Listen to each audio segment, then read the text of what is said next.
Hello and welcome to goat IPM. आज इस session के अंदर हम लोग एनफैट का एग्जामिनेशन जो कि बस होने ही वाला है आपका, उसके लिए हम वन शॉट रिवीजन करेंगे जनरल नॉलेज का।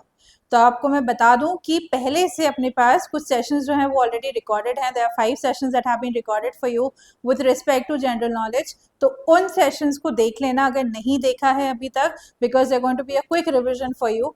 और आज के सेशन के अंदर हम और भी चीज़ें जो है उसके अंदर ऐड ऑन कर रहे हैं, ताकि एक पूरा कॉम्प्रिहेंसिव रिवीजन जो है या पूरा कॉम्प्रिहेंसिव पैकेज जो है वो आपके पास रहेगा। ठीक है, तो इनफैक्ट एग्जामिनेशन के अंदर जो जनरल नॉलेज सेक्शन है उसका रिवीजन इस सेशन के थ्रू आपके पास हो जाना चाहिए। ठीक, तो हम शुरुआत करते हैं। तो इसके अंदर करंट अफेयर्स की भी चीज़ें हैं, इसके अंदर कुछ स्टैटिक चीज़ें भी हैं, और मेरी ये कोशिश रहेगी कि मैं आपको कनेक्ट करवा के कुछ चीज़ें जो हैं वो याद करवा दूँ, है ना। कुछ चीज़ें आपको खुद भी जो है वो देखना पड़ेगी, क्योंकि ऑलरेडी अपन वो प्रीवियस सेशंस के अंदर कवर कर चुके हैं। तो वहाँ से उठाकर अपने नोट्स बनाकर जल्दी से तैयार कर लेना। अपने पास थोड़ा सा 1-2 दिन का जो वक्त है उसको हम यूटिलाइज करते हैं, और यूटिलाइज करके अपने लिए जो है वो प्रिपरेशन करते हैं, ताकि पेपर जो है वो हमारा अच्छे से चला जाए। तो ध्यान से सुनना कि कैसे चीज़ों को कनेक्ट करके जो है वो आपको याद रखना है, कैसे चीज़ों को कनेक्ट करके आप अपने नोट्स बना सकते हो, नोट्स में उस तरह से लिख सकते हो और फिर वो आप याद कर सकते हो। ठीक है, तो अपन शुरुआत करते हैं। तो सबसे पहला जो है क्वेश्चन है, तो आपको स्टेटमेंट दिया हुआ है मैंने क्वेश्चन के तौर पे, क्वेश्चन रहेगा, उसका आंसर जो है हम देख रहे हैं, उसकी जो एडिशनल इन्फॉर्मेशन होगी वो मैं आपको साथ साथ जो है वो बताती रहूंगी। तो पहला है हमारा, name the largest air force station of Asia. ये न्यूज़ में था, इसीलिए ज़रूरी है ये जानना। तो जो भी चीज़ें न्यूज़ में रहती हैं उससे रिलेटेड जो स्टैटिक इन्फॉर्मेशन रहती है उसके बारे में क्वेश्चंस आने की प्रोबेबिलिटी जो है वो इंक्रीज हो जाती है। तो अगर हम ये वाली न्यूज़ देखें, largest air force station of Asia, तो जो लार्जेस्ट एयरफोर्स स्टेशन है एशिया का वो कौन सा है? हिंडन एयरफोर्स स्टेशन है, जो कि यूपी के अंदर है। Hindon air force station which is situated near Hindon river. तो हिंडन रिवर है, हिंडन उसी के नाम से जो है वो एयरफोर्स स्टेशन है। तो वो आपको याद रखना है, that's the largest air force station of Asia. ठीक है, इंडिया की बात नहीं कर रहे, एशिया की बात कर रहे हैं, और ये उत्तर प्रदेश के अंदर है। तो जैसे ही उत्तर प्रदेश आता है तो आपको याद होगा कि हमने महाकुंभ के बारे में बात करी एक सेशन में। तो महाकुंभ से रिलेटेड जितनी भी इंफॉर्मेशन है वो आपने याद कर लेनी है। ठीक है, और उत्तर प्रदेश आ गया तो उत्तर प्रदेश के चीफ मिनिस्टर का भी नाम जो है वो हमको याद ही रहता है। तो अगर आपको याद है तो यहाँ पर कमेंट के अंदर बता दो मुझे कि उत्तर प्रदेश के चीफ मिनिस्टर जो है वो कौन है, क्योंकि जो इंपॉर्टेंट पर्सनालिटीज हैं उनके बारे में भी हमने किसी एक सेशन के अंदर बात करी है। तो इंपॉर्टेंट पर्सनालिटीज में मोदी जी के कैबिनेट के अंदर के जितने भी लोग हैं जो कि न्यूज में बने रहते हैं वो आपके लिए इंपॉर्टेंट रहेंगे, प्लस जो हमारे यहाँ के चीफ मिनिस्टर्स हैं या गवर्नर्स हैं जो न्यूज़ में रहते हैं वो आपके लिए इंपॉर्टेंट रहने वाले हैं। तो यहाँ पर क्योंकि हम एयरफोर्स की बात कर रहे थे तो एयरफोर्स डे भी होता है। हमने इंपॉर्टेंट डेज की भी बात करी थी कि इंपॉर्टेंट डेज भी हमारे लिए इंपॉर्टेंट है, तो एक सेशन में अपन ने वो सब भी कवर कर रखा है। तो इंपॉर्टेंट डेज के अंदर October 8 जो है वो एयरफोर्स डे है, और हमारी आर्म्ड फोर्सेज में 2 और इंक्लूड रहते हैं, नेवी और आर्मी। तो नेवी डे जो है वो 4 दिसंबर को है, और 15 जनवरी जो है वो हमारे यहाँ आर्मी डे के तौर पे सेलिब्रेट किया जाता है। तो देखो हमने स्टार्ट करा था एयरफोर्स स्टेशन से, तो एयरफोर्स स्टेशन की हमने बात करी तो एयरफोर्स नाम वहाँ आ गया, तो एयरफोर्स डे हमको पता होना चाहिए। एयरफोर्स डे क्योंकि हम बात कर रहे हैं तो 2 और इंपॉर्टेंट डेज हो जाते हैं, क्योंकि 2 और आर्म फोर्सेज है हमारे पास, नेवी और आर्मी, तो वो यहाँ पर हो जाता है। अब इसी से अगर हम आगे बढ़ते हैं तो और क्या इंफॉर्मेशन है जो इसी पर्टिकुलर चीज से रिलेटेड है जो कि आप कनेक्ट कर सकते हो और आपको याद कर लेना चाहिए। तो एक चीज को हम उठाते हैं, उससे जो थ्रेड्स निकल रही होती हैं उन थ्रेड्स से हम लोग अपने आंसर्स लिखते हैं, उन थ्रेड्स के आंसर्स लिखते हैं, फिर उनसे अगर और कोई थ्रेड निकल रही होती है तो फिर हम वो भी जॉट डाउन कर लेते हैं। ठीक है, तो एक तरह से ट्री बन जानी चाहिए आपके पास। तो यहाँ पर इंपॉर्टेंट पीपल की जब हम किसी एक सेशन में बात कर रहे थे तब मैंने आपको बताया था कि हमारे यहाँ के चीफ ऑफ डिफेंस स्टाफ कौन है, आर्मी के चीफ कौन है, नेवी के चीफ कौन है, एयरफोर्स के चीफ कौन है। तो अगर आपने नहीं देखा है तो प्लीज वो इंपॉर्टेंट पीपल वाला सेशन भी देख लेना, और इनके नाम यहाँ वापस से आपके लिए लिख दिए गए हैं। अब क्योंकि हम अपनी आर्म्ड फोर्सेस की बात कर रहे थे, तो आर्म्ड फोर्सेस जो है, one of the reportee of the armed forces is the defence minister of India. तो अभी करंट में हमारे डिफेंस मिनिस्टर कौन है? मिस्टर राजनाथ सिंह। वैसे भी अभी करंट में न्यूज में है क्योंकि एससीओ समिट के लिए चाइना गए हुए हैं, डिफेंस मिनिस्टर्स की मीटिंग हो चुकी है, वहां पर इन्होंने थोड़ी बहुत स्टेटमेंट जो है वो पुटअप करें, क्योंकि इंडिया वैसे ही जो है न्यूज के काटर पे रहा है, न्यूज के पेडेस्टल पे रहा है, because of the war, not a war I would say, the conflict that we have had with Pakistan Pahalgam attack के बाद। ठीक है, तो डिफेंस मिनिस्टर ऑफ इंडिया कौन है? मिस्टर राजनाथ सिंह। अब राजनाथ सिंह अभी करंट हमारे डिफेंस मिनिस्टर हैं, तो पहले डिफेंस मिनिस्टर कौन रहे हैं इंडिया के? तो नेहरू कैबिनेट जो थी उसके अंदर पहले डिफेंस मिनिस्टर जो है वो बलदेव सिंह जी थे। तो उनका नाम हम लोग ध्यान में रख लेंगे कि ही was the first defence minister of India. अब आर्म्ड फोर्सेस की पर्सनल की बात हो गई, उनके वन ऑफ द रिपोर्टीज की बात हो गई। अब आर्म फोर्सेस के जो सुप्रीम कमांडर है वो कौन रहता है? तो आर्म्ड फोर्सेस के जो सुप्रीम कमांडर है वो हमेशा हमारे प्रेसिडेंट रहेंगे। ये फीचर हमने अपने कॉन्स्टिट्यूशन में कहाँ से लिया हुआ है? यूएसए के कॉन्स्टिट्यूशन से लिया हुआ है। और कॉन्स्टिट्यूशन के बारे में भी इंडियन पॉलिटी हम एक सेशन के अंदर कवर कर चुके हैं। प्लीज चले जाओ वहाँ पर वापस उस सेशन के अंदर, और अपने यार नोट्स आपने बना रखे हैं तो उनको नोट्स को जरूर रिवाइज कर लेना। तो प्रेसिडेंट ऑफ इंडिया जो है वो सुप्रीम कमांडर रहते हैं। और अगर हम करंट प्रेसिडेंट की बात करें तो करंट प्रेसिडेंट कौन है? हमारी द्रौपदी मुर्मू जी। तो श्रीमती द्रौपदी मुर्मू या मिस द्रौपदी मुर्मू जो है वो हमारी करंट प्रेसिडेंट है। अब जब हम इनकी बात कर रहे हैं, she being a female, she is the second female to hold this particular position. तो यहीं से एक और स्टैटिक क्वेश्चन क्या निकल आता है? Who was the first female to become the president of India? तो the first female to become the president of India is Shrimati Pratibha Patil. तो प्रतिभा पाटिल जी का नाम यहाँ पर रिकॉल कर लें हम। अब क्योंकि हम फीमेल्स की बात कर रहे हैं एट इम्पोर्टेंट पोस्ट, तो एक लौती फीमेल रही है हमारे यहाँ पे जो कि प्राइम मिनिस्टर बनी है, तो उनका भी नाम अपन रिकॉल कर लेते हैं। उनको आयरन लेडी ऑफ इंडिया भी कहा जाता है। तो श्रीमती इंदिरा गांधी जो है, she is the only female to become the prime minister of India, है ना। तो इंदिरा गांधी जी का नाम भी हम रिकॉल कर लेते हैं। तो देखो द्रौपदी मुर्मू जी जो है वो करंट प्रेसिडेंट है और सेकंड फीमेल है to become the president. She is also the youngest one to become the president of India. Plus इनकी बात करिए हमने, तो हमने दो और नाम जो है वो ऐड कर लिए अपने पास। वो दो और नाम कौन से हो गए? The first female to become the president of India, वो प्रतिभा पाटिल जी हो गई, and the first and the only female to become the prime minister of India वो कौन हो गई? श्रीमती इंदिरा गांधी हो गई। तो देखो एक चीज से जो भी थ्रेड्स निकल रही हो ना, उनको वहीं रिकॉल करके हमको याद कर लेना चाहिए ताकि हमारा एक कॉम्प्रिहेंसिव रिविजन जो है वो हो जाए। ठीक है। और मैंने आपको साथ साथ ये भी बता दिया कि ये फीचर कि आर्म फोर्सेस के कमांडर हमेशा प्रेसिडेंट ऑफ इंडिया रहेंगे, हमने कहाँ से बोरो करा है? This we have borrowed from the constitution of United States of America. और कॉन्स्टिट्यूशन वाला मैंने आपको बोल दिया है, इंडियन पॉलिटी हम पहले किसी सेशन में कंप्लीटली कवर कर चुके हैं, तो वो जाकर आपने देख लेना है। अब क्योंकि इंदिरा गांधी का नाम आया था तो यहाँ पर एक और थ्रेड हम लोग ऐड कर सकते हैं। वो थ्रेड क्या है? इमरजेंसी। तो इमरजेंसी के बारे में भी अपन ने वहाँ पॉलिटी वाले सेशन में बात कर रखी है। 3 आर्टिकल्स हैं, वो जाकर देखना हो, या आपने नोट्स बना लिए हैं, देखा हुआ हो सेशन, तो आपने उसको रिकॉल कर लेना है। ठीक है, नोट्स को जाना है, देखना है, ताकि वापस से आप उनको रिकॉल कर सको। फाइन, तो अभी हम आगे बढ़ते हैं। नेक्स्ट जो है वो है 8th wonder of the world. ये वाली न्यूज भी रही है न्यूज के अंदर। तो वैसे तो 7 अजूबे कहते हैं हम, दुनिया के 7 अजूबे। अच्छा, ओल्ड और न्यू जो है वो कुछ ना कुछ लिस्ट आती रहती हैं। तो ये जो स्टैटिक वाले 7 अजूबे हैं हम उनकी बात कर रहे हैं। और उस वंडर में एक और वंडर जो है वो ऐड कर दिया गया है by UNESCO, and that wonder is again an important one. Why? Because it is also the largest religious monument in the world. Largest religious monument in the world Asia में ही है। तो कंबोडिया नाम की कंट्री है, उसमें है, और उसका नाम क्या है? Angkor Wat. तो आपको दूसरी चीज जो अभी याद रखनी है वो क्या याद रखनी है? Angkor Wat. तो this is a temple that is there in Cambodia. और इसका इंपॉर्टेंस और क्यों हो जाता है? Because it is a world largest religion monument.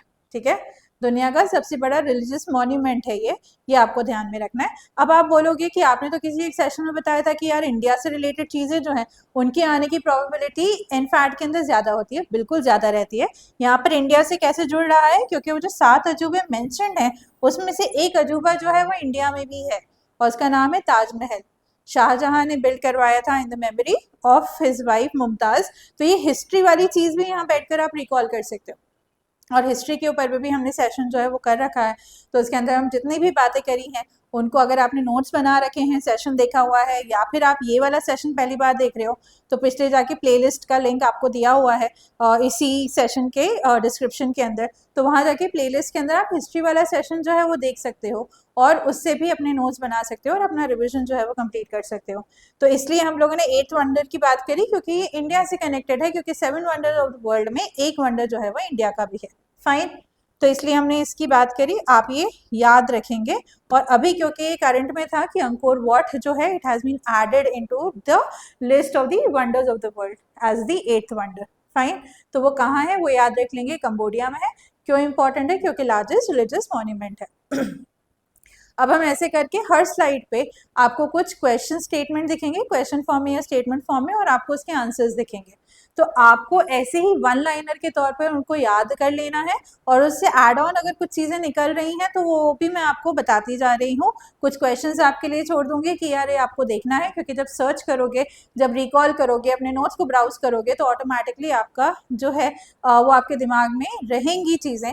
और आपका जो परसों पेपर होगा या नरसों पेपर होगा, क्योंकि 28-29 2 दिन पेपर होने वाले हैं, तो आपका जो पेपर रहेगा उस तक याद रखने की जो प्रोबेबिलिटी है वो इंक्रीज हो जाएगी। ठीक है, तो अपन शुरुआत करते हैं। यहाँ पर है, where was the Mahakumbh Mela 2025 held in India. इसके बारे में डिटेल में हम बात कर चुके हैं, अभी जब हम यूपी की बात कर रहे थे एयरफोर्स बेस में, तब भी मैंने आपको कहा था। तो ये महाकुंभ मेला जो है यार, ये याद रख लेना, प्रयागराज उत्तर प्रदेश के अंदर जो है ये ऑर्गेनाइज किया गया था। और इसकी जो डिटेल है वो पिछले वाले सेशंस के नोट्स होंगे, तो उनसे जो है याद कर लेना। अब महाकुंभ में वो भी याद रखना कि ये इंटैंजिबल हेरिटेज की लिस्ट में भी आता है। तो कुंभ जो है that has been added to the UNESCO intangible heritage वाला लिस्ट। तो कुंभ से रिलेटेड जितना भी हमने डिटेल में बात करी है पिछले किसी एक सेशन में, प्लीज वो जाकर देख लेना, या फिर नोट्स बना रखे हैं तो रिकॉल कर लेना। नेक्स्ट क्या है, what is the name of CBI protocol portal launch for real time Interpol coordination. तो सीबीआई के बारे में भी अपन पहले किसी सेशन के अंदर बात कर चुके हैं, सेंट्रल ब्यूरो ऑफ इन्वेस्टिगेशन। जब हम सीबीआई की बात कर रहे थे तो हमने सीबीआई के साथ साथ आईबी की भी बात करी थी, हमने रॉ की भी बात करी है, हमने एनआईए की भी बात करी है। ये सारी हमारी जो इंटेलिजेंस एजेंसीज हैं उनकी हमने बात करी है। इनफैक्ट इंपॉर्टेंट पर्सनल वाली लिस्ट में इन सब के जो हेड्स हैं उनकी भी अपन ने बात कर रखी है। तो यार वापस से अपने नोट्स पे जाना और नोट्स से जो है जाकर नाम देखना और रिकॉल करना। और जो लोग पहली बार ये सेशन देख रहे हैं वो इंपॉर्टेंट पर्सनल वाला प्लेलिस्ट में से सेशन देखेंगे, वहां से नाम जो है वो पिकअप करेंगे और जो है वो नाम याद रख लेंगे। ठीक है, तो प्रवीण सूद जी जो है उनको तो और भी याद रख लेना, क्योंकि वो करंट अफेयर्स में थे। क्यों थे? क्योंकि उनका जो टेन्योर है वो 1 साल से एक्सटेंड किया गया है। तो सीबीआई और इंटरपोल, दूसरे हाथ पे इंटरपोल क्या है? इंटरपोल जो है ये इंटरनेशनल क्रिमिनल पुलिस है, जिसका हेडक्वार्टर जो है लायन फ्रांस में है। आप लियोन बोलो या लायन बोलो, तो फ्रांस में है इसका हेडक्वार्टर। तो इंटरपोल और सीबीआई की कोऑर्डिनेशन के लिए जो ऐप लॉन्च की गई है, देखो नाम हम बहुत ही इजी से रख लेते हैं। तो ये भारत का भारत हो गया और इंटरपोल का पोल हो गया। तो भारत पोल जो है that is a portal that has been launched for the coordination between which two entities, Interpol and CBI. ठीक है, तो इंडिया से ही रिलेटेड हैं चीजें। यहाँ हम जब सीबीआई की बात कर रहे हैं तो ये 3 एजेंसीज और आ जाती हैं।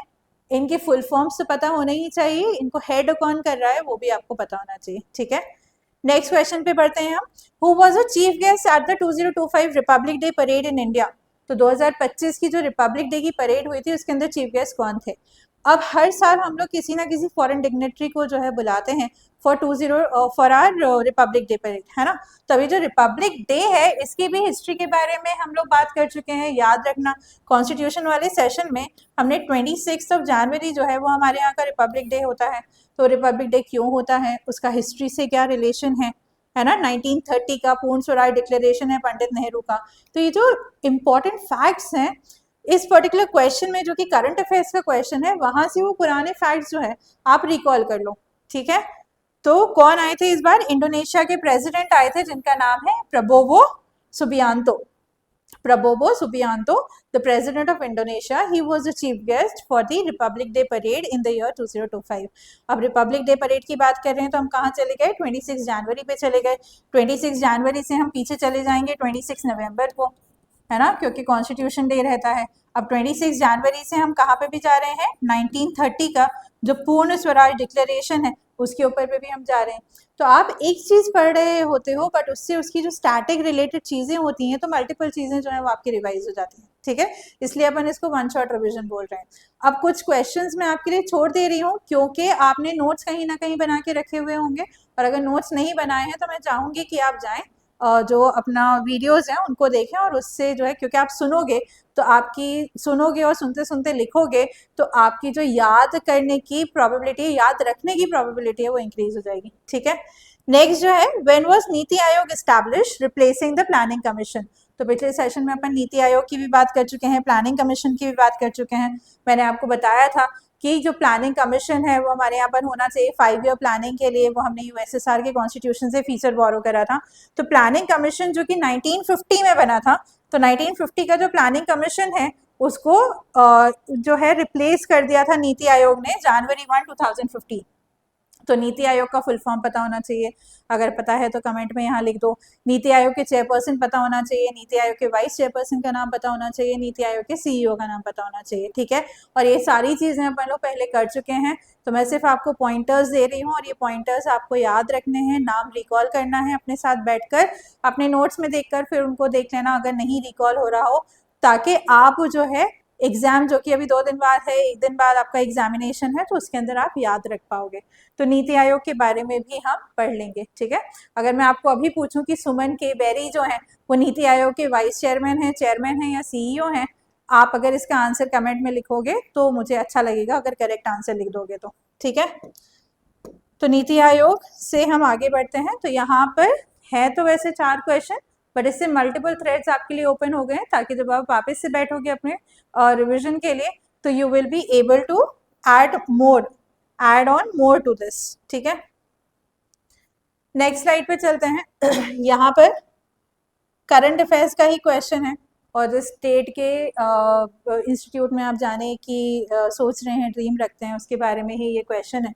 तो यहाँ पर उन्होंने पूछा, where was India's first coastal bird census conducted.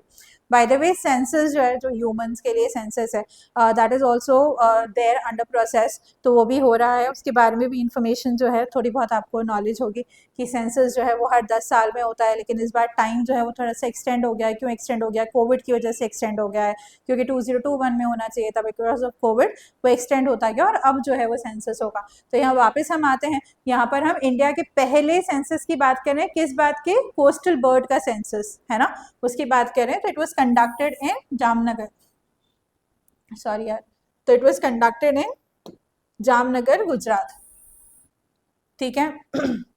तो ये याद रख लेंगे। मरीन जो सैंक्चुरी है उसके आसपास जो भी बर्ड्स आते हैं, उस सारे का जो सेंसस है, काउंटिंग जो है वो करी गई थी of the coastal birds, fine. तो जामनगर गुजरात याद रखेंगे। नेक्स्ट क्या है? What theme was announce for प्रवासी भारतीय दिवस।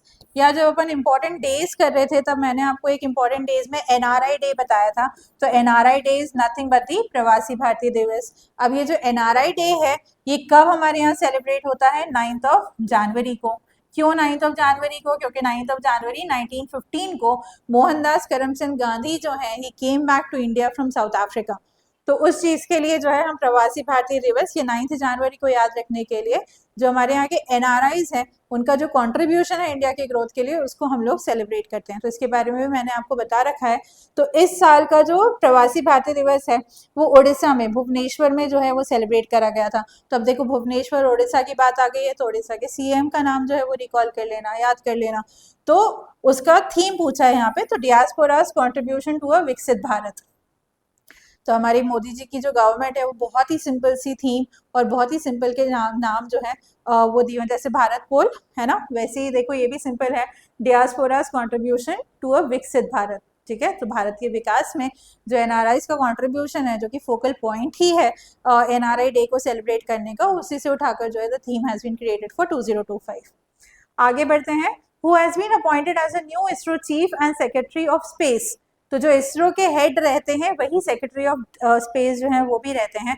तो इसरो के बारे में अगर अपन बात करें, तो इसरो के बारे में अपन पिछले सेशन में बात कर चुके हैं। तो इसरो का फुल फॉर्म, इसरो के जो चेयरमैन है डॉक्टर वी नारायणन, इनका नाम याद रखेंगे। इसरो के जितने भी प्रोजेक्ट्स हैं जो कि अभी लाइंड अप हैं, जो चल रहे हैं, उनके बारे में भी अपन डिटेल में बात कर चुके हैं। और वैसे भी और ज़्यादा न्यूज़ में आई गई थी चीज़ें, फाइन। क्योंकि कल ही जो है इंडिया से history that has been created कि राकेश शर्मा के बाद the second Indian has flown into space, वो पायलट थे। अभी हम आगे जो है उनके बारे में बात करते हैं। तो इसरो से रिलेटेड जो भी चीज़ें अपन पहले सेशन में कर चुके हैं, प्लीज़ उनको अपने पास लिखी हुई हूँ तो वहाँ से एक बार और देख लेना, और अगर नहीं लिखी हुई हैं तो प्लीज़ वीडियो देखना और वहाँ से अपने पास लिख लेना, और एग्जाम में जाने से पहले जो है अपने नोट्स को ब्राउज कर लेना, फाइन। तो इसरो हो गया। नेक्स्ट जो है that is another agency that is being talked about, that is DRDO, Defense Research and Development Organization. तो DRDO ने एक कोल्ड वेदर अपैरल जो है वो डेवलप करा है। अभी हमने आर्म्ड फोर्सेस की बात करी थी, तो आर्म्ड फोर्सेस जो है वो हमारे जो एक्सट्रीम वेदर वाली कंडीशंस है वहाँ पे भी रहते हैं। जम्मू एंड कश्मीर, लेह लद्दाख वाला जो एरिया है वहाँ पे जो एक्सट्रीम स्नोई कंडीशंस है वहाँ पर वो रहते हैं। तो एक अपैरल उनके लिए डेवलप करा है DRDO ने। देखो इसका नाम भी कितना सिंपल सा है, बर्फ वाला है ना, हिम। तो हिम कवच, Him Kavach is the name that has been given to the suit that has been designed for the armed forces by which entity, by DRDO, है ना, defence research and development organisation. जैसे आप recall करोगे कि इसरो का headquarter जो है वो बेंगलुरु में है, वैसे ही DRDO जो है उसका हेडक्वार्टर कहाँ पे है, नई दिल्ली में, न्यू दिल्ली में इसका हेडक्वार्टर है। फाइन। नेक्स्ट है, what is the name of the app launch by dot. ये डॉट जो एक और आ गया आपके पास, डिपार्टमेंट ऑफ टेलीकम्युनिकेशन है ना, कम्युनिकेशन मिनिस्ट्री से रिलेटेड है। तो DoT, department of telecommunication. What is the app that they have launch to curb telecom fraud. तो टेलीफोन के थ्रू भी बहुत सारे फ्रॉड जो है वो हो जाते हैं। तो जहां हम साइबर फ्रॉड्स की बात करते हैं वहीं पर टेलीफोन के थ्रू भी फ्रॉड जो है वो हो जाते हैं। तो संचार साथी ऐप, अगेन बहुत ही सिंपल सा नाम है, संचार साथी ऐप।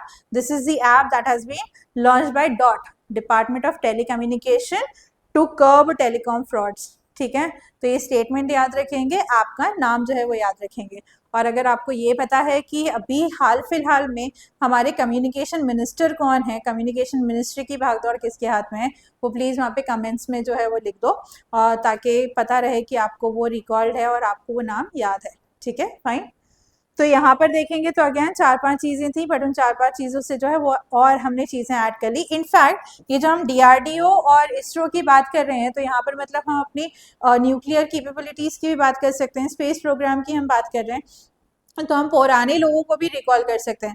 एक सेशन में मैंने आपको बताया था कि father of Indian space programme कौन है, father of Indian nuclear programme कौन है। तो इन दो नाम के साथ साथ मिसाइल मैन और मिसाइल वुमेन की भी अपन ने बात कर रखी है। तो मिसाइल मैन कौन है, मिसाइल वुमेन कौन है, ये ऐसी सिंपल सी इंफॉर्मेशन है जो कि आपको पता होनी चाहिए, है ना। That is going to be good if you can recall the names of these people. अगर आपने पुराने सेशंस अटेंड कर रखे हैं और नहीं कर रखे हैं तो एक बार एक काम करते हैं, जल्दी से कर ही लेते हैं अपन, है ना। तो बहुत सारी चीज़ें हैं जो आप ही के ऊपर छोड़ रही हूँ मैं कि यार देख लेना देख लेना देख लेना। जैसे मैंने बोला कि उड़ीसा के जो चीफ मिनिस्टर हैं उनका नाम देख लेना, तो हम यहाँ पे कर लेते हैं। जो फादर है, father of Indian space programme जो है वो विक्रम साराभाई हैं। कौन है, विक्रम साराभाई। और फादर ऑफ न्यूक्लियर प्रोग्राम कौन है, होमी जहांगीर बाबा, होमी जे भाभा। तो होमी जहांगीर भाभा जो है father of nuclear programme in India है, और फादर ऑफ स्पेस प्रोग्राम जो है वो विक्रम साराभाई हैं। इसी तरह मिसाइल मैन जो है वो people's president doctor APJ Abdul Kalam साहब हैं। और जो मिसाइल वुमेन है, मैंने आपको इस सेशन में बताया था कि अग्नि 4 जो है मिसाइल प्रोजेक्ट उसकी वो हेड रही हैं, तो उनका नाम है टेसी थॉमस, टेसी थॉमस। ये मिसाइल वुमेन ऑफ इंडिया है। फाइन। तो ये चीज़ें जो है वो आपको याद रखनी है। ओके, तो अगर हम आगे बढ़ते हैं, ये नोट्स बना लेना। इनफैक्ट मैं वापस से बोलूँगी यार, जो 5 सेशन है ज़्यादा वक्त नहीं लगेगा। अगर नहीं देखे हुए हैं आपने तो प्लेलिस्ट का लिंक आपके पास है, तो प्लीज़ उस लिंक को क्लिक करना, 1.5x की स्पीड कर लेना, 2x की स्पीड कर लेना अगर ग्रास्पिंग पावर एकदम मज़ेदार है अपना, और नोट्स अपन जल्दी जल्दी बना सकते हैं। और उसको देख लो तो एक पूरी तरह से आपका जो रिविजन है वो हो पाएगा। ठीक है, नेक्स्ट आते हैं अपन। यहाँ से भी जो है बहुत सारी थ्रेड जो है वो अपनी ओपन हो जाएंगी। Which Hindu festival on January 14 marks the sun's transition to, अच्छा ईयर सेम चेंज करते रहेंगे, but January 14 marks the sun's transition to Capricorn. तो कैप्रिकॉन है, मकर राशि है, तो मकर संक्रांति कहा जाता है। तो मकर संक्रांति जो सेलिब्रेट होती है, that is the transition of sun into tropic of Capricorn. तो अब यहाँ पर अगर आप ध्यान से बात करें तो हम ट्रॉपिक ऑफ कैप्रिकॉन जो है, तो एक ज्योग्राफी वाला मैंने सेशन लिया था, उसके अंदर मैंने आपको बताया था कि हम जो है कुछ वर्टिकल और कुछ हॉरिजॉन्टल लाइंस जो है वो मैप के ऊपर बनी रहती हैं, जिनको हम लॉन्गिट्यूड्स और लैटिट्यूड्स कहते हैं, है ना। और हमने लैटिट्यूड्स की बात करी थी, तो सबसे बड़ा लैटिट्यूड जो है वो मैंने आपको इक्वेटर बताया था, और इक्वेटर के नॉर्थ में और इक्वेटर के साउथ के अंदर 23.5 डिग्री के ऊपर मैंने आपको 2 लाइन्स बताई थी, है ना। तो to the north of equator जो है वो कैंसर है, ट्रॉपिक ऑफ कैंसर, और जो हम ट्रॉपिक ऑफ कैप्रिकॉर्न की बात कर रहे हैं that is there towards the south of the equator. तो ये कैप्रिकॉर्न। तो देखो यहाँ पर आपकी ज्योग्राफी रिलेटेड चीजें जो है वो रिकॉल हो पा रही हैं बिकॉज ऑफ मकर संक्रांति। ठीक है, ये हमने लॉन्गिट्यूड लैटिट्यूड्स की बात करी थी। फिर जब अपन ने लॉन्गिट्यूड्स की बात करी थी तो मैंने टाइम फ्रेम आपको समझाया था कि लॉन्गिट्यूड्स जो है उसके थ्रू हम इंटरनेशनल स्टैंडर्ड टाइम फिक्स होता है और वहीं से हमारा इंडियन स्टैंडर्ड टाइम भी जो है वो हम मेजर कर पाते हैं थ्रू दी 82.5 डिग्री लाइन जो कि इलाहाबाद से जो है वो पास होती है ना। मिर्जापुर बताया था मैंने आपको कि मिर्जापुर से जो है वो हमारी लाइन क्रॉस होती है। अच्छा, ये सारी इमेजिनरी लाइंस हैं, फाइन। तो यहाँ पर कैप्रिकॉर्न या मकर संक्रांति से हमारे यहाँ थोड़ा सा ये वाला ज्योग्राफी वाला भी रिविजन हो गया। नेक्स्ट क्या है, what did prime minister Modi discuss in the first मन की बात ऑफ 2025। तो 2025 जो नया साल शुरू हुआ था उसकी जो पहली मन की बात करी थी। तो अब इसकी थोड़ी सी हिस्ट्री में चले जाते हैं। मोदी जी की जो गवर्नमेंट है वो 2014 में आई थी, है ना।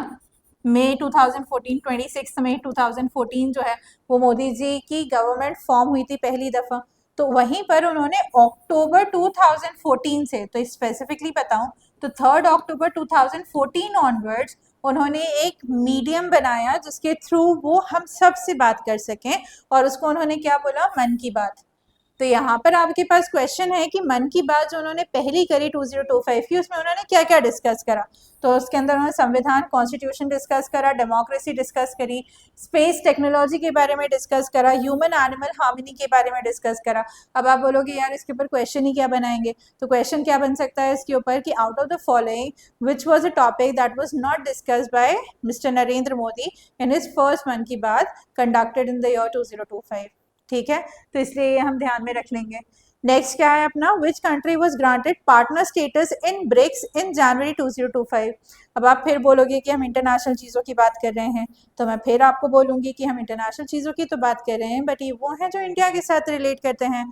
तो ब्रिक्स जो है उसके अंदर जो आई है दैट स्टैंड्स फॉर इंडिया, तो India is a permanent member of BRICS. अब यहाँ पर हम पार्टनर स्टेटस की बात कर रहे हैं, ये भी ध्यान रख लेना। Partner status doesn't mean that the person has become the member of that particular entity, है ना। वोटिंग राइट्स नहीं रहते हैं, डिस्कशन के अंदर वो पार्टिसिपेट करेंगे। तो अफ्रीकन कंट्री है Nigeria, Nigeria has been awarded the partner status in January 2025 in BRICS. ठीक है, और ब्रिक्स जो है ब्रिक्स की जो समिट है वो ब्राजील के अंदर हुई थी। तो ब्रिक्स के अंदर ये वाली जो ब्रिक्स है, ओरिजिनल ब्रिक्स है, उसमें ब्राजील, रशिया, इंडिया, चाइना और साउथ अफ्रीका, यही कंट्रीज जो है वो इंक्लूडेड थी। इनफैक्ट साउथ अफ्रीका भी बाद में आया था तो ब्रिक था। तो ये कंट्रीज के नाम याद रखेंगे। और न्यू मेंबर्स जो ऐड हो गए वो कौन है, Egypt, Ethiopia, Iran, Saudi Arabia और UAE, United Arab Emirates is nothing but the UAE. तो ये कंट्रीज जो है वो ब्रिक की मेंबर कंट्रीज हैं, फाइन। और पार्टनर स्टेटस किसको मिला है, नाइजीरिया को मिला है जनवरी 2025 में। करंट अफेयर्स है, ध्यान रखिएगा, फाइन। आगे बढ़ते हैं अब इधर से नेक्स्ट स्लाइड के ऊपर। यहाँ पर जो है अभी हमने ब्रिक्स की बात करी, अब क्या बात आ गई हमारी G20। आपको याद होगा शायद कि इंडिया जो है, इंडिया के पास प्रेसिडेंसी थी G20 की। हमने कब समिट ऑर्गेनाइज करी थी, 2023 में दिल्ली के अंदर अपन ने जो है समिट ऑर्गेनाइज करी थी। तो उसके बारे में बुक है जो कि अमिताभ कांत जी जो है उन्होंने, अच्छा अमिताभ कांत जी का भी नाम अभी न्यूज में था, G20 के शेरपा थे वो, और उन्होंने उस पोस्ट से रिजाइन करा है। तो उसी दौरान जो है उन्होंने एक बुक जो है वो रिलीज करी है। उस बुक का नाम आपको याद रखना है, how India scaled mount G20। Books और ऑथर्स के बारे में भी अपन एक सेशन के अंदर बात कर चुके हैं और मैंने आपको बताया है कि बुक्स के ऊपर भी क्वेश्चंस जो हैं वो पूछ लिए जाते हैं इनफैक्ट एग्जामिनेशन में। तो ये तो रिसेंट की ही बुक है, करंट अफेयर्स की बुक है, तो याद कर ही लेना। नेक्स्ट क्या है, a new technology, okay technology, a new technology introduced by Google to combat data breaches. तो अभी अपन ने वो टेलीकॉम फ्रॉड वाली एक ऐप की बात करी थी, अब ये न्यू टेक्नोलॉजी जो है वो क्रोम ऑपरेटिंग सिस्टम 4.0। तो ये जो है आपने याद रख लेना, क्योंकि हम साइबर फ्रॉड्स की बात करते हैं, हम डेटा फ्रॉड्स की बात करते हैं। इनफैक्ट आपके इनफैक्ट के जो पेपर है उसके अंदर कम्युनिकेशन और जो है आईसीटी जो है इंफॉर्मेशन एंड कम्युनिकेशन टेक्नोलॉजी, उसके भी क्वेश्चंस जो हैं वो आते हैं। तो उन क्वेश्चंस से शायद ये वाला जीके जो है वो आपको हेल्प कर सकता है, ये वाले 1-2 पॉइंट्स जो हैं वो आपको उधर पे भी हेल्प कर सकते हैं अगर कुछ करंट की चीज़ें आपसे पूछ ली जाएं। इनफैक्ट अपन आईसीटी वाला जो सेशन है प्लस कम्युनिकेशन का भी वन शॉट रिविजन जो है वो कल करने वाले हैं, तो स्टे ट्यून्ड, हम वो भी रिविजन कर लेंगे, ठीक है, ताकि आपके लिए हेल्पफुल रहेगा। नेक्स्ट जो है, which Chinese AI startup top the US app store surpassing chat GPT. अब क्योंकि एआई की बात हो रही है यहाँ पर, एआई, और ये बहुत ज़्यादा न्यूज़ में रहा था कि चैट जीपीटी लोगों ने जो है यूज़ करना थोड़ा सा कम कर दिया था, और डीप सीक नाम का जो एक एआई प्लेटफॉर्म है वो जो है इट केम इनटू लाइमलाइट, तो एकदम से उसका डाउनलोड जो है वो इंक्रीज हो गया था। तो जो चाइनीज एआई स्टार्टअप है वो डीप सीक है, और चैट जीपीटी को उसने जो है सरपास कर दिया था। अब यहाँ पर स्पेसिफिकली अपन यूएस ऐप स्टोर की बात कर रहे हैं, बट अगर अपन ऑल ओवर द वर्ल्ड भी बात करें तो डीप सीक जो है इट गेन्ड प्रोमिनेंस, ठीक है। Which team one the inaugural women hockey India league. तो मेन हॉकी लीग तो होती थी, तो आईपीएल जो है वो भी अपन एक बार डिस्कस कर चुके हैं, तो आईपीएल की भी लीग होती है अपने यहाँ, कबड्डी वाली लीग भी होती है, बट वैसे ही हॉकी की भी लीग होती है। तो इनॉग्रल जो इसी साल 2025 में ही जो है पहली दफ़ा वुमेन हॉकी इंडिया लीग जो है वो स्टार्ट हुई थी, और उसके अंदर विनर कौन रहे हैं, ओडिशा वॉरियर्स। अब यहाँ से ध्यान रखना, ओडिशा वो स्टेट है that has been supporting the hockey teams of India, both men and women, जो दोनों हॉकी टीम्स हैं उनको कौन सा स्टेट जो है वो पूरी तरह से सपोर्ट दे रहा है, दैट्स दी ओडिशा स्टेट, ठीक है। तो ओडिशा, वहाँ से याद रख लेना कि ओडिशा वॉरियर्स जो है उन्होंने विमेन हॉकी इंडिया लीग जो है वो जीता, ठीक है। नेक्स्ट क्या है, who has become the first Indian astronaut to command a private space mission. ये तो हिस्ट्री अभी आपकी आंखों के सामने ही बनी है और कल ही की बात है, अभी जो डिस्कस हो रहा है, सब दूर वीडियोज़ जो हैं वो शेयर किए जा रहे हैं कि वहाँ पे जो उन्होंने कॉल करा था, कॉल के ऊपर उन्होंने क्या बोला, बट आपके लिए एग्जामिनेशन पॉइंट से इम्पॉर्टेंट है कि आप शुभांशु शुक्ला जी का नाम जो है वो याद रखें। He was the pilot to Axiom which went to international space station. ये जो ISS है that's the biggest man made object in space, international space station. तो पहले इंडियन बने हैं to go to reach the international space station, and he is the second Indian to travel into space, है ना। First जो है वो राकेश शर्मा जी, उनके बारे में अपन बात कर चुके हैं, और ये शुभांशु शुक्ला हैं who has become the second Indian to travel into space and the first Indian to reach ISS, International space Station. और इंटरनेशनल स्पेस स्टेशन याद रखेंगे, that's the biggest man made object that is there in the space, ठीक है। तो अभी जो है जितना भी हमने कर लिया है, आई होप आप उसके जो है वो नोट्स बना रहे हो, है ना। नोट्स बनाते जाना, साथ साथ लिखते जाना, कुछ मिस हो तो वापस से देख लेना और अपने नोट्स कंप्लीट कर लेना। नेक्स्ट हम क्रिकेट की बात कर रहे हैं, ICC women cricketer of the year, क्योंकि इंडियन है इसलिए नाम याद रखेंगे, और ये भी याद रखेंगे कि women cricketer of the year मतलब overall cricketer of the year भी कही गई है, और ODI cricketer of the year भी इनको कहा गया, उनका नाम है स्मृति मंधाना, ठीक है। ICC women cricketer of the year, ICC ODI women cricketer of the year, दोनों सेम है, उनका नाम है Smriti Mandhana.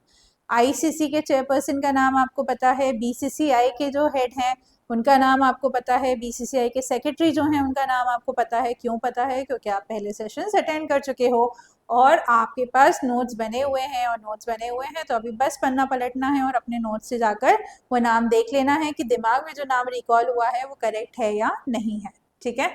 Which state top the Khelo India winter games.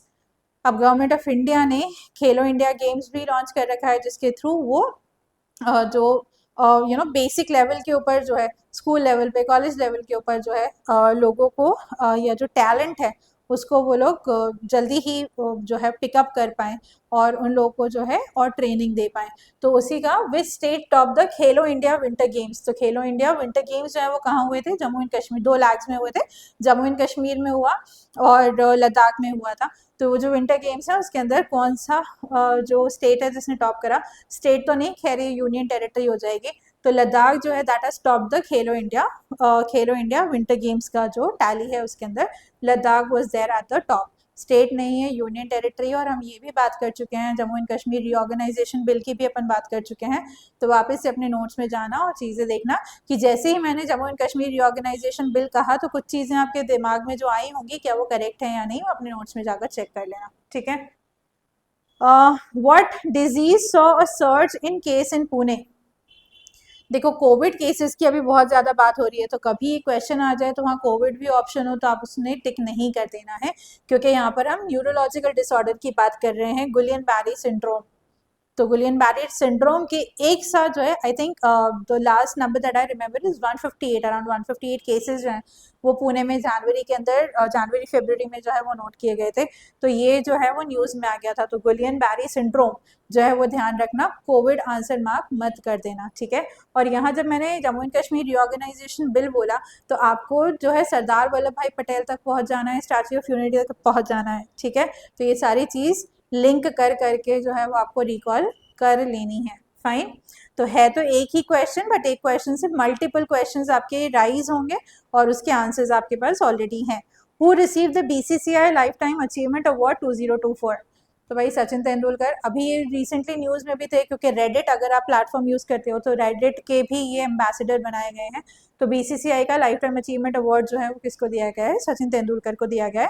मैं यहाँ पर आपको रिकॉल करवा दूं कि Sachin Tendulkar is also the youngest person to have received Bharat Ratna, है ना। The youngest person to have receive Bharat Ratna, the first sports person to have receive Bharat Ratna. तो अपन ने अवार्ड्स में भारत रत्न की भी बात करी हुई है in one of the sessions, तो आपने वो भी देख लेना है या नोट्स बना रखे हैं तो रिकॉल कर लेना है। नेक्स्ट क्या है? Where were the 38th national games held?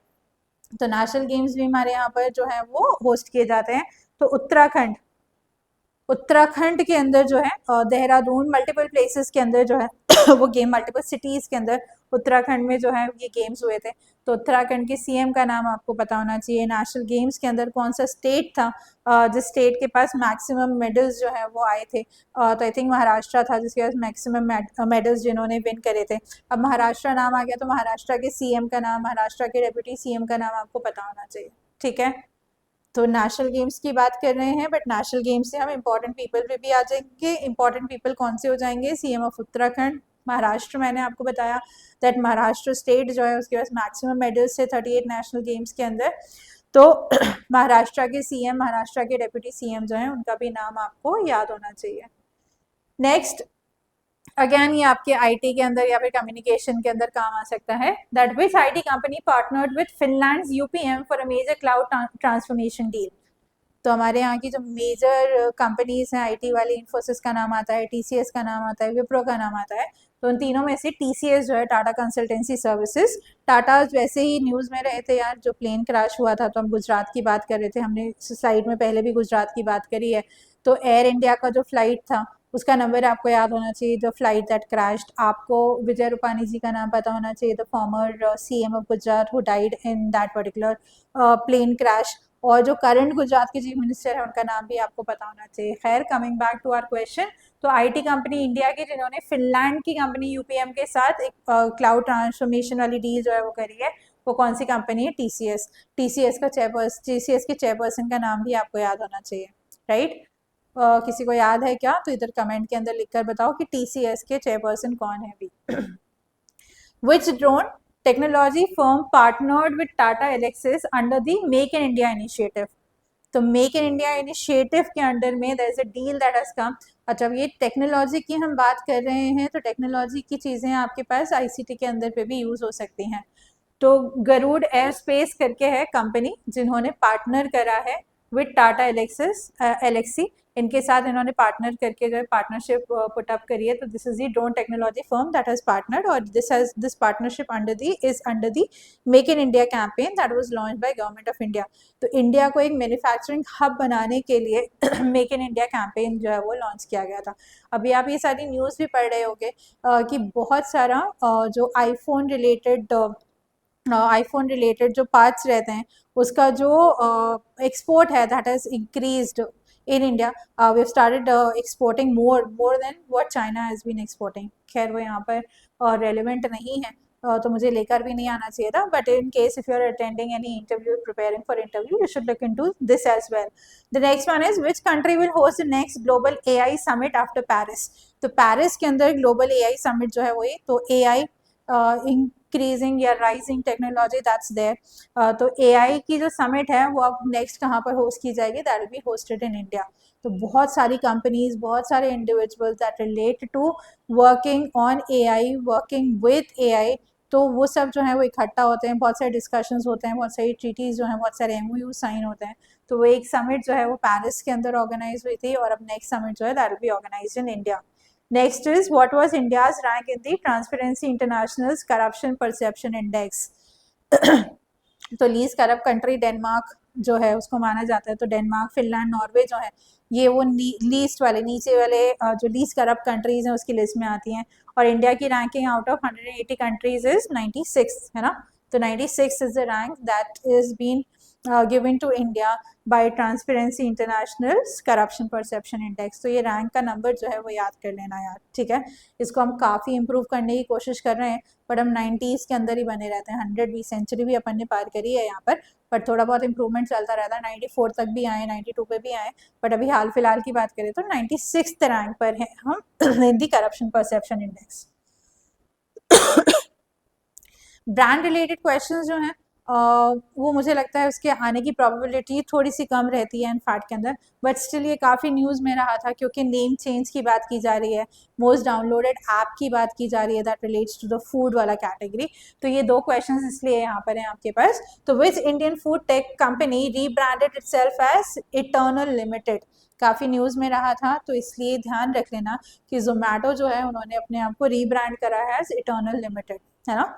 और फिर which food delivery app became the second most downloaded globally इन 2025। तो ग्लोबली अगर हम देखें तो मैकडी की जो ऐप है that is the most downloaded app, but ये हम ग्लोबली डाउनलोडेड ऐप की बात कर क्यों रहे हैं यार, इसलिए कर रहे हैं क्योंकि India based food delivery app है जिसका नाम है जेप्टो, बेंगलुरु में बेस्ड है। तो जेप्टो जो है that became the second most downloaded globally in the year 2025, ठीक है। तो ये जनवरी, फरवरी, मार्च का डेटा है उसके हिसाब से। तो मैकडी की ऐप जो है वो सबसे ज़्यादा डाउनलोड की गई। और हम यहाँ पे क्यों बात कर रहे हैं, इस क्वेश्चन को हम लेकर ही क्यों आए हैं, क्योंकि इंडिया की बेंगलुरु बेस्ड कंपनी है that became the second most downloaded in the food delivery app category, और उसका नाम है जेप्टो। फाइन।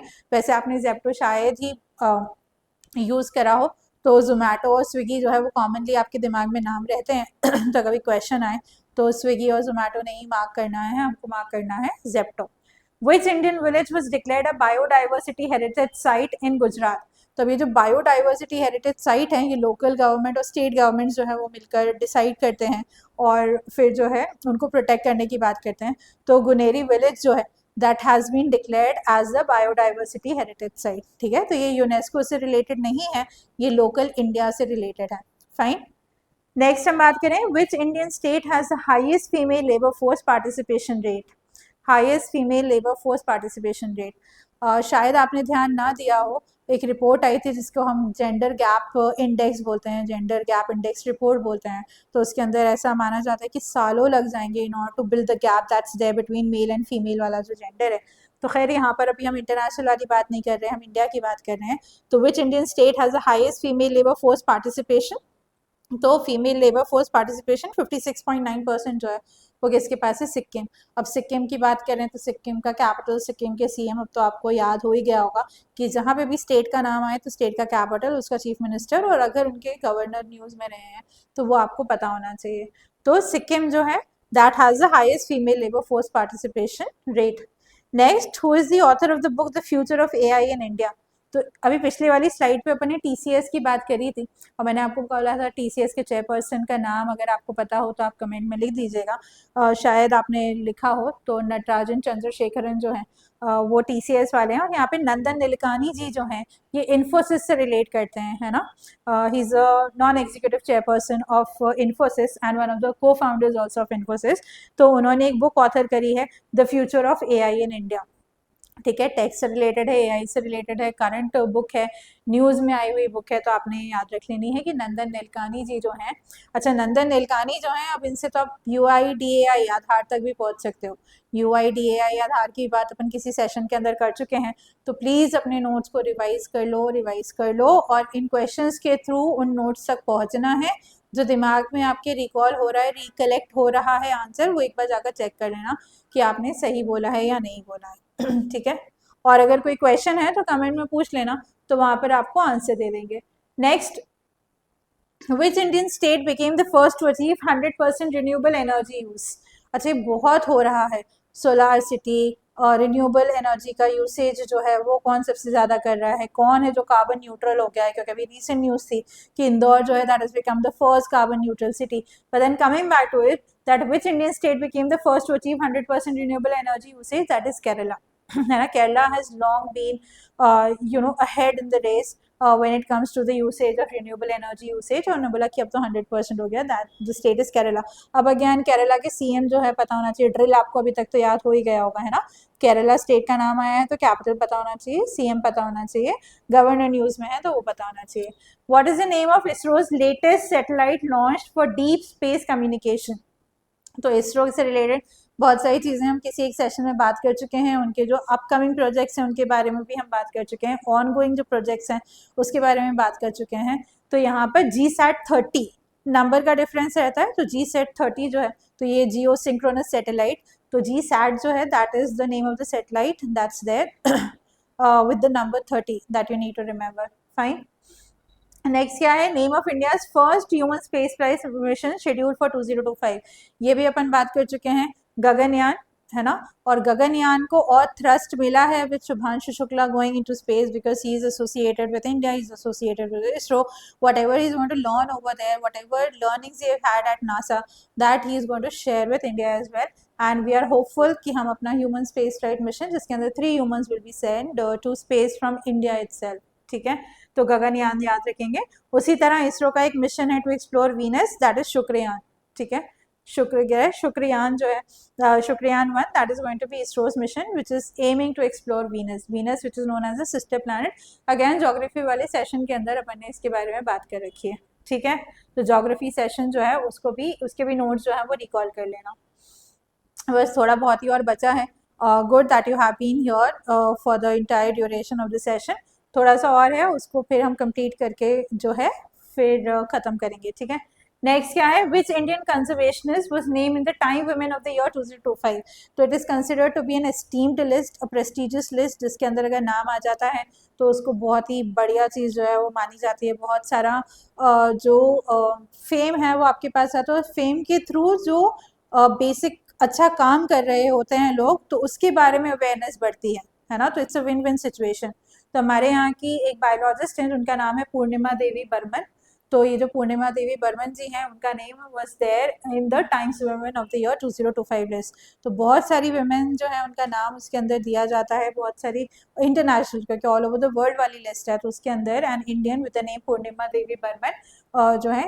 बर्ड, एक स्पेसिफिक बर्ड है स्ट्रोक, मुझे नाम रिकॉल नहीं हो रहा है, तो इस बर्ड के कंजर्वेशन के लिए जो है she has been working a lot. Fine. Next, who was sworn in as the 4th women chief minister of Delhi in 2025. Again अपन ने फर्स्ट वुमेन प्रेसिडेंट की बात कर ली, प्राइम मिनिस्टर की बात कर ली, सेकंड वुमेन प्रेसिडेंट की बात कर ली, अब यहाँ दिल्ली की मुख्यमंत्री की बात हो रही है जो कि 4th महिला बनी है, becoming the 4th female chief minister. तो आपने सुषमा स्वराज जी का नाम सुना होगा, आपने शीला दीक्षित जी का नाम सुना होगा, आपने अतिशी जो इनसे पहले थी आम आदमी पार्टी वाली, उनका नाम सुना होगा. तो वो 3 महिलाओं के बाद she has become the 4th female to become the chief minister of Delhi. अब दिल्ली में चीफ मिनिस्टर क्यों है, ये वाली बात भी अपन पॉलिटी वाले सेशन में कर चुके हैं कि there are certain union territories in India those who have their own Vidhan Sabha, and वो जो है जो एक्सेप्शन वाली लिस्ट है वो अपन कर चुके हैं, और वहाँ पर क्योंकि विधानसभा है तो वहाँ पर चीफ मिनिस्टर जो है वो होना लाजमी है. नेक्स्ट क्या है, what is India's rank in the global innovation index 2025 publish by WIPO. तो अभी अपन ने ट्रांसपेरेंसी इंडेक्स जो है वो ट्रांसपेरेंसी वाला का जो करप्शन परसेप्शन इंडेक्स है उसकी बात करी थी. यहाँ पर दूसरा है ग्लोबल इनोवेशन इंडेक्स. अगेन यहाँ पे जो स्वीडन, नॉर्वे जो कंट्रीज हैं, they are the ones those who are said to be the most innovative countries.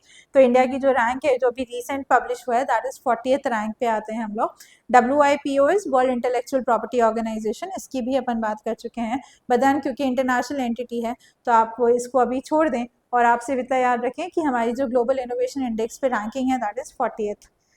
Next question is which country hosted the 2024 Shanghai cooperation organization summit. 2024 क्यों, क्योंकि अभी 2025 वाली जो है दैट इज अंडर वे, है ना. मैंने आपको मेंशन भी करा था जब राजनाथ सिंह जी की बात चल रही थी कि राजनाथ सिंह जी जो है वो गए हुए हैं चाइना, तो इस साल की जो है that China will be hosting. तो जो पिछले साल की थी वो कजाकिस्तान में हुई थी.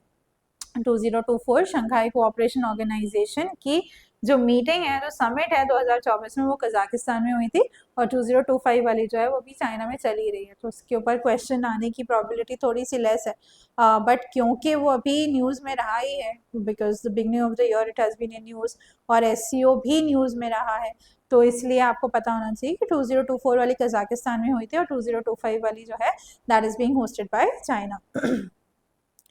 नेक्स्ट आते हैं हम लोग यहाँ पर, ये थोड़ी सी और इम्पॉर्टेंट चीज़ें हैं अगेन जो कि न्यूज़ में रही हैं, तो मैक्सिमम यार कवर करने की कोशिश करी है, बट जीके के साथ ऐसा है ना कि जितना कर लो उतना कम है। बट मैं हमेशा ये कहती हूँ कि जितना आप पढ़ रहे हो, जितना याद कर रहे हो, वो अच्छे से याद कर लो, वो रिकॉल हो जाए, दैट इज़ मोर इम्पॉर्टेंट। क्योंकि जीके के अंदर एक एलिमिनेशन वाला स्ट्रैटेजी जो है वो बिल्कुल लगा सकते हो। तो ऑप्शंस देखकर अगर उन ऑप्शंस के बारे में आपको कुछ पता हो और वो क्वेश्चन से रिलेट नहीं हो रहे हो, तो आप उनको एलिमिनेट करके राइट आंसर के ऊपर आ सकते हो। ठीक है, तो जीके में या तो आता है या नहीं आता है, ये वाली चीज़ तो ट्रू है ही, पर साथ साथ ये भी ट्रू है कि अगर ऑप्शंस के बारे में आपको कुछ पता है तो आप उनको एलिमिनेट करके जो क्वेश्चन दिया हुआ है उसके राइट आंसर तक आ सकते हो, है ना। एंड थैंकफुली ये आपका एमसीक्यू बेस्ड पेपर ही है, तो वहाँ पे 4 ऑप्शन में से एक करेक्ट आंसर ढूंढना इतना मुश्किल नहीं होना चाहिए। तो आईपीएल के बारे में अपन ने डिटेल में बात करी हुई है ना, एक सेशन के अंदर। अब यहाँ पर क्वेश्चन है, which bank partnered with CSK Chennai Super Kings and SRH Sunrisers Hyderabad to launch a co branded credit card. तो जो मर्चेंडाइज होते हैं टीम्स के, तो 2 अलग अलग टीम्स हैं, 2 अलग अलग टीम्स के साथ 2 अलग अलग एमओयूज जो है वो साइन करे हैं। तो सिटी यूनियन बैंक जो है उन्होंने स्पेशल क्रेडिट कार्ड्स लॉन्च करे हैं, तो सीएसके की ब्रांडिंग के साथ, एसआरएच की ब्रांडिंग के साथ वो जो है आए। तो हम डिटेल में नहीं जा रहे हैं, हमको नाम याद रखना है, city union bank. Which team clinch the 3rd Ranji trophy. तो हमारे यहाँ का जो डोमेस्टिक लेवल टूर्नामेंट है उसका बहुत ही प्रेस्टिजियस जो है ये ट्रॉफी रहती है, रणजी ट्रॉफी। तो विदर्भ जो है that is again become the winner for the 3rd time they become the winner for the Ranji trophy. तो विदर्भ की टीम जो है उन्होंने जीता है। When is the Jan Aushadhi दिवस सेलिब्रेटेड। तो एक पूरी की पूरी आयुष मिनिस्ट्री है यार अपने पास, तो व्हेन इज जन औषधि दिवस, तो जो जेनरिक मेडिसिन होती हैं, क्योंकि प्राइवेट जो कंपनीज हैं कहते हैं कि वो जो ड्रग्स बनाते हैं, वो जो मेडिसिन बनाते हैं, दे आर देयर एट क्या बोलेंगे, हायर प्राइस, बट उसी सेम कॉम्पोजिशन की, सेम कंपोनेंट्स की जो दवाइयाँ हैं वो जेनरिक मेडिसिन जो कहलाती हैं, लोग उनके ऊपर ज़्यादा भरोसा नहीं करते हैं, but then they are as effective as the medicines that are there available at higher price. तो जेनरिक मेडिसिन को प्रमोट करने के लिए दिस जन औषधि दिवस was launched by mister Narendra Modi. तो मार्च का जो पूरा वीक रहता है, उस पूरे वीक के अंदर अवेयरनेस क्रिएट करने के लिए फॉर जेनरिक मेडिसिन जो है अलग अलग इवेंट्स होते हैं, अलग अलग प्रोग्राम्स जो है वो ऑर्गेनाइज करे जाते हैं थ्रू आउट इंडिया। बट एक स्पेसिफिक डे है जो जन औषधि दिवस, that is March 7th। Important days please याद रखना, हम लोग वो इंपॉर्टेंट डेज की बात कर चुके हैं किसी एक सेशन के अंदर, जाकर प्लीज़ देख लेना, और नोट्स बना रखे हैं तो रिकॉल कर लेना। Again this is again a wonder that has been created in India. तो उसका नाम ही है Chenab bridge, which is a railway bridge, highest bridge, higher than the Eiffel tower, है ना। So the world's tallest railway bridge is build over which river. तो Chenab river जो है वो जम्मू एंड कश्मीर से जो पास होता है, तो चेनाब रिवर के ऊपर चेनाब ब्रिज के नाम से ही ये जाना जाएगा। So that's the world tallest railway bridge that's there. So India has been, on a development path when it comes to growing the infrastructure. ठीक है, तो उसी का एक एग्जाम्पल ये एक ब्रिज है, that's an example of India growing and adding on to the infrastructure of India. Which city is recognized as India's first solar city?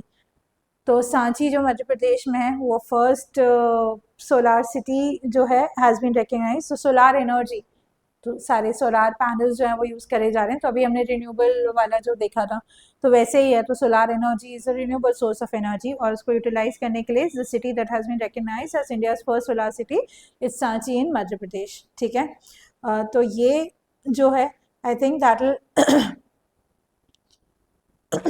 that is this, all this has given you a lot to remember, a lot to recall as well. I'm sorry, a lot to recall as well. तो थोड़ा बहुत और बचा है, what is the theme for international day of yoga, क्योंकि अभी recent में ही इंटरनेशनल डे ऑफ योगा जो है वो गया 21 जून जो है, that was international day of yoga. तो yoga for one earth one health है ना, this was the theme that was given. अब इंटरनेशनल योगा डे की हम बात क्यों करते हैं, बिकॉज इंडिया ने ही प्रपोज करा था इंटरनेशनल योगा डे, ऐसा कहा जाता है, उसकी वजह से a day has been dedicated to this art form that's there. Which two Indian texts were added to the UNESCO's Memory of the World Register?